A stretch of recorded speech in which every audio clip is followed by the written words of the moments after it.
Hello friends, നമ്മൾ ഉണ്ടാക്കാൻ പോകുന്നത് ചൗവരി വെച്ചിട്ടുള്ള ഒരു സ്വീറ്റ്സ് ആണ്. പായസത്തിൻ്റെ അതേ ടേസ്റ്റാണ്. ഇപ്പോൾ ആവശ്യമുള്ള ഒരു കപ്പ് ചൗവരി എടുത്ത് നല്ല തിളപ്പിച്ച വെള്ളം ഒരു കപ്പിന് 1/4 കപ്പ് വെള്ളം ഒഴിച്ച് വെച്ചിട്ടുണ്ട്. നന്നായിട്ട് കുതിർന്ന് വരണം. 1 മണിക്കൂർ റെസ്റ്റ് ചെയ്യാൻ വെച്ചിട്ട് അതിനൊരു മിക്സി ജാറിലിട്ട് നന്നായിട്ട് അടിച്ചെടുക്കുക. എന്നിട്ട് ഒരു പാക്കറ്റ് മിൽക്ക് പൗഡറും 1/4 കപ്പ് പഞ്ചസാരയും കൂടെ ഇട്ട് മിക്സ് ചെയ്തിട്ട് അത് ഒരു 2 സ്പൂൺ നെയ്യും കൂടെ ഒഴിച്ചിട്ട് നന്നായിട്ട് ഉരുട്ടിയെടുക്കുക. അതുപോലെ ബൗളാക്കി എടുക്കുക.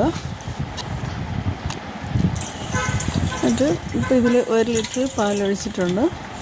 പാൽ നല്ല തിളപ്പിച്ച് കുറച്ച് വറ്റി വരുമ്പോൾ ആവശ്യമുള്ള പഞ്ചസാര ഇട്ട് കൊടുക്കുക. എന്നിട്ട് ഈ ബൗൾ അതിലിട്ട് കൊടുത്ത് നന്നായിട്ട് വേവിച്ചെടുക്കുക. അത് ട്രാൻസ്പെറൻ്റ് ആവുന്നത് വരെ കളർ മാറി വരണം. അത് ലോ ഫ്ലെയിമിലിട്ടാണ് വേവിക്കേണ്ടത്. പെട്ടെന്ന് ഫ്ലെയിം കൂട്ടി വെച്ച് വേവിച്ചാൽ അതിൻ്റെ കളർ ചേഞ്ച് ആവില്ല.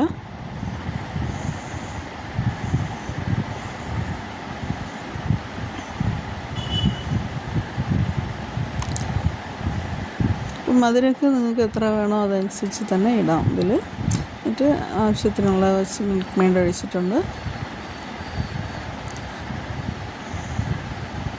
കുറച്ച് ബദാം നട്ട്സൊക്കെ പൊടിച്ചത് കൂടെ ഇട്ട് കൊടുക്കുക. ഇത് നല്ല ടേസ്റ്റാണ്. പായസം കഴിക്കുന്ന അതേ ടേസ്റ്റ് തന്നെ ഇങ്ങനെ കഴിക്കാം. ഒരു വ്യത്യസ്ത സ്വീറ്റ്.